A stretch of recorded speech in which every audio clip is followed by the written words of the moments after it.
Tú estabas dentro del CNI o sigues estando, y se incorpora también con nosotros Ramón Tamames. Bienvenido, Ramón. David, te lo pregunto directamente. ¿Los servicios secretos tienen controlados a estos grupos? Porque cuando vemos este tipo de imágenes, cuando les vemos que no son un grupo de personas que salen a la calle con 4 palos, sino que están organizados, que tienen formación, que se les está adiestrando incluso en determinadas tácticas militares, esta gente es peligrosa.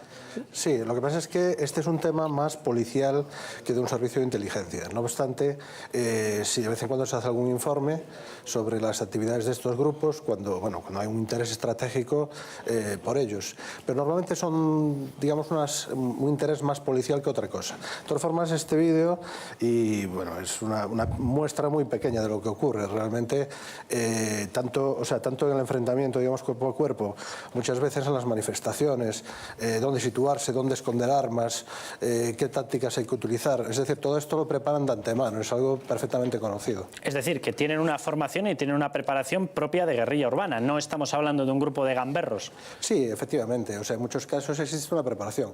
Afortunadamente no son grupos muy numerosos. Los que son muy extremistas suelen ser grupos reducidos, pero evidentemente esto existe. Tú has escrito, David, este libro, Diario de un espía, y en él hablas de determinadas cosas que han ocurrido. Yo te quería hacer una pregunta acerca del papel que han tenido los servicios secretos. Hace poquito que ha fallecido Adolfo Suárez, ha salido el tema famoso de la historia del 23F, se ha hablado mucho, se han lanzado muchas teorías. Pilar Urbano lanzó la famosa teoría esta, dijo una frase de Adolfo Suárez pensó durante mucho tiempo, durante toda su vida me parece que decía que el rey estaba detrás del 23F. Luego ya aclaró, y de hecho en el libro no viene, que ella en ningún momento cree que el rey estuviera detrás, pero bueno, han salido todo tipo de teorías. Yo quiero que veamos un fragmento de las declaraciones de Pilar Urbano y te pregunto por el papel que han tenido los servicios secretos en España en citas históricas. Atención. Una operación en la que un militar, un general, va a presidir un gobierno cuyos ministros y vicepresidentes son la crema política, democrática, o sea, no los falangistas, no los fascistas, no los tardofranquistas. ¿Qué papel han tenido los servicios secretos en citas como esta?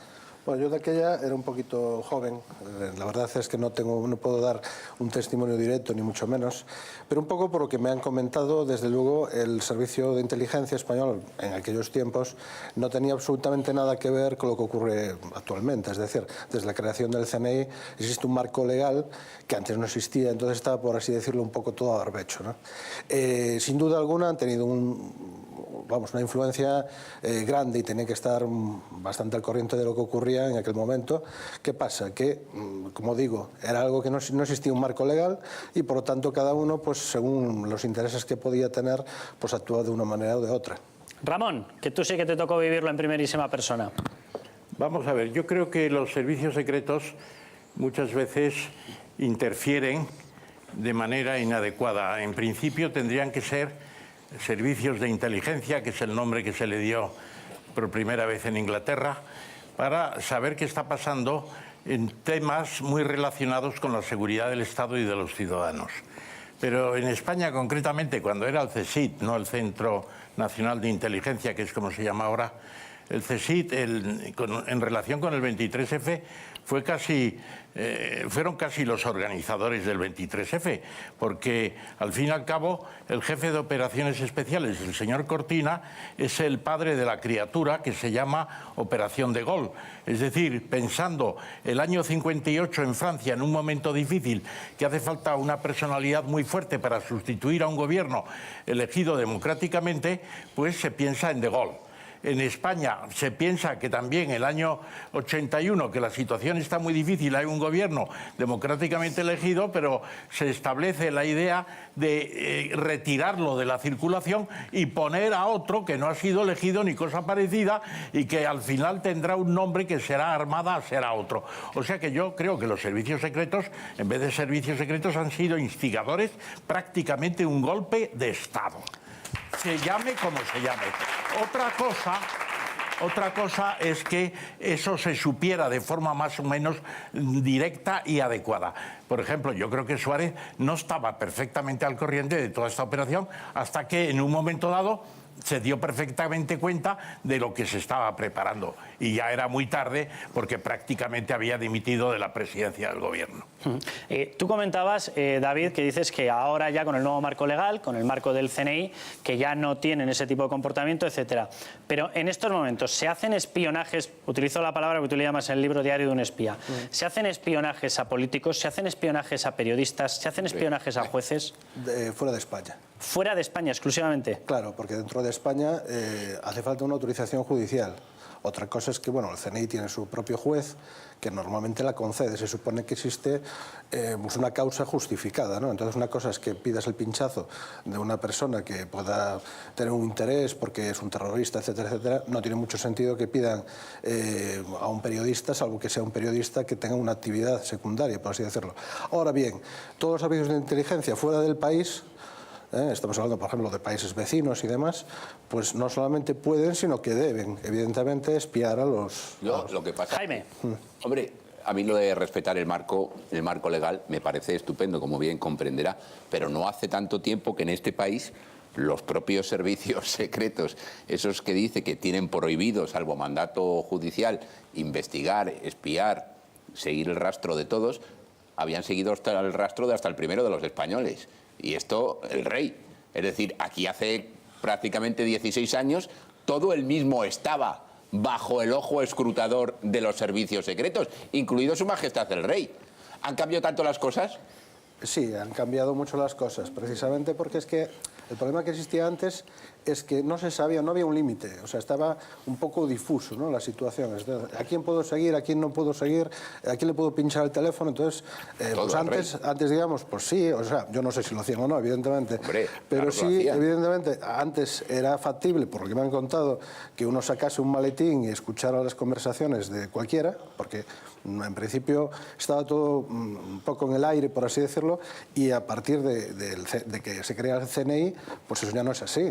David, pero tú has comentado que el CNI tiene su juez. Su juez, sí. Es decir, que con poquito que se lo argumenten pueden conseguir un espionaje. Sí, vamos a ver. El director del CNI ha dicho que más o menos se pinchan unos 1000 teléfonos anuales, ¿no?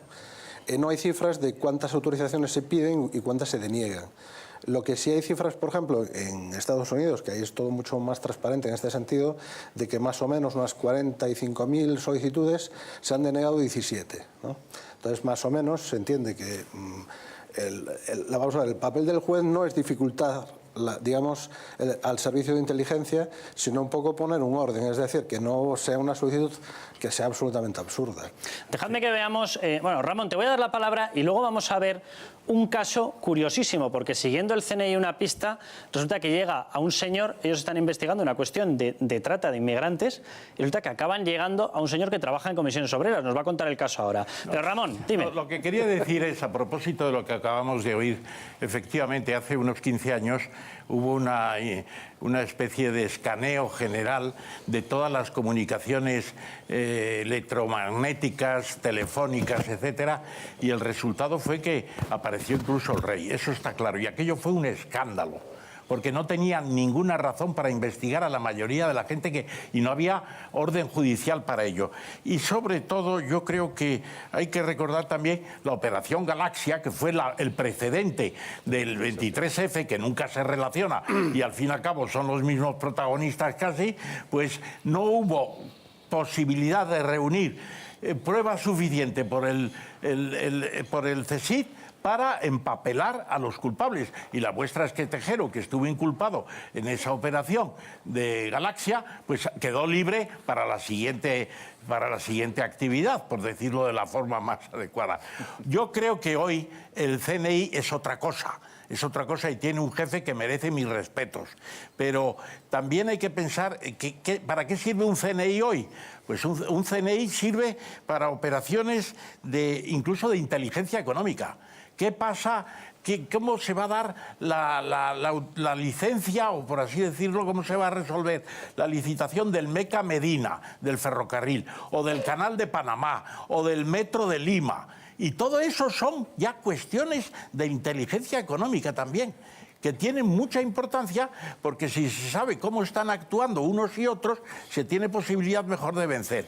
Y luego, naturalmente, está toda la cuestión de los islamistas, de los problemas de los islamistas, que son muchos, de la yihad, de la Al-Qaeda. Bueno, luego vamos a hablar, porque la tesis de David demás. es que hay algún juez por ahí que lo infla un poquito. Pero bueno, vamos a ver algunas de las declaraciones que ha hecho Fernández Toso. Habla mucho de inmigrantes, habla mucho de tal, y luego resulta que en el seno de su sindicato hay algunas cosas un tanto curiosas. Supuestamente ellos no lo sabían, pero ahí estaba un señor que ahora se lo va a contar David. Atención. La inmigración es imprescindible para sostener la actividad económica en Europa. La inmigración es clave para lograr una relación activos-pasivos que permita el sostenimiento de los sistemas de protección social. Sin inmigración no hay posibilidad de sostener los sistemas públicos de pensiones, por ejemplo. Bueno, pues ustedes siguieron un caso y se encontraron con una persona en la estructura de estos señores. Ellos no lo sabían, pero ahí la tenían. ¿Qué tipo de control? Bueno, Sí, ¿qué ocurrió? ¿Qué sí, ocurrió bueno, ahí? esto realmente no tiene una relación directa con los servicios de inteligencia, sino más bien con los policiales, porque yo he trabajado también para el Ministerio del Interior.